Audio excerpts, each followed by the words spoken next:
సాధారణంగా భారతదేశంలో international sports events అరుదుగా జరుగుతుంటాయి. 1982లో ఏషియాడ్ గేమ్స్ గురించి ఇప్పటికీ మనం చెప్పుకుంటుంటాం. 1982లో ఏషియాడ్ గేమ్స్ ఢిల్లీలో జరిగాయని. 2010లో కామన్‌వెల్త్ గేమ్స్ జరిగాయని కూడా ఇప్పటికీ చెప్తుంటాం. చాలా అరుదుగా ఇంటర్నేషనల్‌గా, రీజనల్‌గా స్పోర్ట్స్ ఈవెంట్స్ భారతదేశంలో జరుగుతుంటాయి. అయితే ఈసారి ఇంటర్నేషనల్‌గా చెస్ ఒలింపియాడ్ కండక్ట్ చేసే అవకాశం భారతదేశానికి దక్కింది. దాంతో మన కల నిజమైనట్లు అయిందనమాట. ఈ చెస్ ఒలింపియాడ్ భారతదేశంలో జరగటం మాటలు కాదు.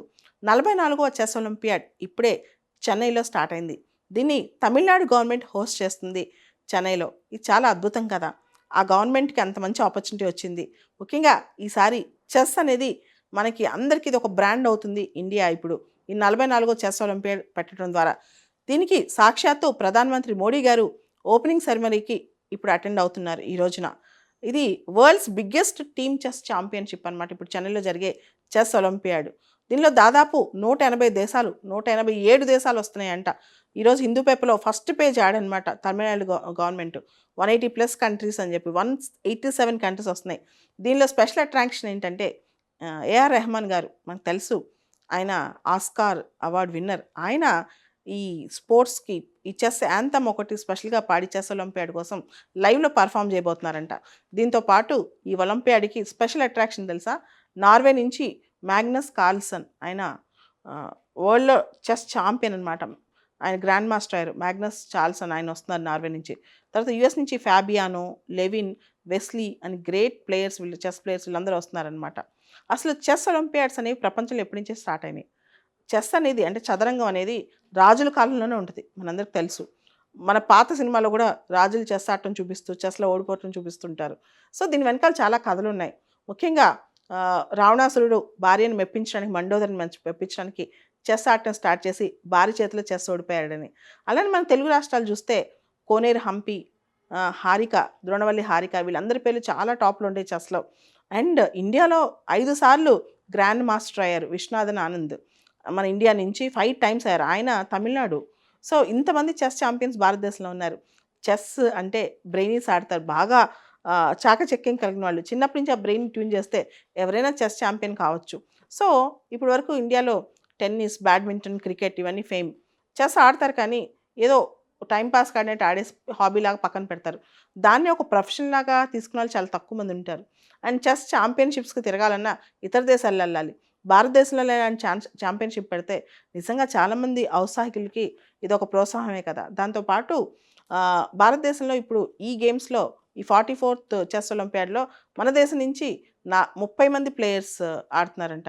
వీళ్ళకి చాలామంది వరకు విశ్వనాథన్ ఆనందే ట్రైనింగ్ ఇచ్చారని తెలుస్తోంది. సో, మొదటిసారిగా చెస్ ఒలింపియాడ్ అనేది లండన్‌లో జరిగింది 1926లో.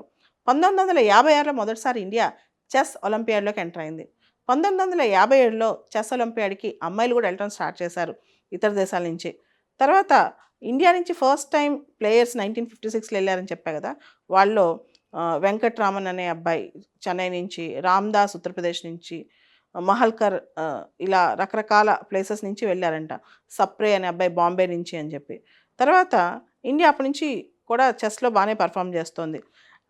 ఈ తమిళనాడుకి ఈ 44థ్ చెస్ ఒలింపియాడ్ ఇవ్వటం వల్ల హోస్టింగ్ బాధ్యతలు ఇవ్వటం వల్ల తమిళనాడు రిచ్ హెరిటేజ్ అక్కడ అంతా పోర్ట్రే చేసుకోగలటం. వాళ్ళకి సంబంధించిన డాన్సెస్ కానీ, కల్చర్‌ని గాని అక్కడ ప్రొజెక్ట్ చేసుకోగలరు. దాని తర్వాత అక్కడ మార్చ్ పాస్ట్ జరుగుద్దంట ఇప్పుడు. ద మార్చ్ పాస్ట్ చాలా ఇంపార్టెంట్. అంటే దాంతో పాటు ఇతర దేశాల యొక్క ప్లకార్డ్స్ పట్టుకొని ప్లేయర్స్ అందరూ ఆడుతుంటారు. చూపిస్తుంటారంట. ఆ ప్లకార్డ్స్ చూపిస్తారంట.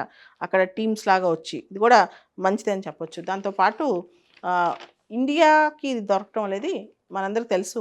రష్యాలో వార్ జరగడం వల్ల ఇండియాకొచ్చింది. సో, దాంతో ఫిడే అనే చెస్ ఛాంపియన్‌షిప్ కండక్ట్ చేసే ఆర్గనైజేషన్ ఎఫ్ఐడిఈ ఫిడే ఇండియాని చూజ్ చేసుకుంది. సో, భవిష్యత్తులో 2026, 2027 ఆ టైంలో ఇండియా దీన్ని ఆర్గనైజ్ చేద్దాం అనుకుంది కానీ ముందే దీనికి అవకాశం వచ్చిందనమాట. సో, మొత్తం 1400 మంది ప్లేయర్స్ వస్తారంట. 700 లైవ్ బోర్డ్ సెషన్స్ జరుగుతాయంట. చాలా బాగుంది కదా! దీనిలో 162 వుమెన్స్ టీమ్స్ కూడా పార్టిసిపేట్ చేస్తున్నాయంట. మొత్తం 49 మ్యాచెస్ విత్ టాప్ ప్లేయర్స్ వరల్డ్‌లో టాప్ ప్లేయర్స్ అందరూ వస్తున్నారంట. దాదాపు 396 మంది టాప్ ప్లేయర్సే ఉన్నారంట. సో, భారతదేశం నుంచి చాలామంది ప్రజ్ఞానంద మనకిప్పుడు ట్రెండింగ్ ప్లేయర్ అనమాట. ఆ అబ్బాయి వెళ్తున్నాడు. అర్జున్ ఎరిగేసి వెళ్తున్నాడు, గుకేష్ వెళ్తున్నాడు, నిహల్ సరీన్ వెళ్తున్నాడు, వీళ్ళందరూ కూడా వెళ్తున్నారు. దీంతో పాటు ఉమెన్లో పద్మిని అవుతుంది, తర్వాత కోనేరు హంపి, హారిక వీళ్ళందరూ అనమాట. సో ఓవరాల్గా ఈ ఒలింపియాడ్ అనేది ఇండియాకి స్పెషల్ ఇమేజ్, ఇండియాలో కండక్ట్ చేయడం అనేది స్పెషల్ ఇమేజ్ తీసుకురాబోతుంది. దాంతోపాటు మన యూత్ అందరినీ, మన పిల్లలందరినీ చెస్ వైపు కూడా దృష్టి మరల్చబోతుంది.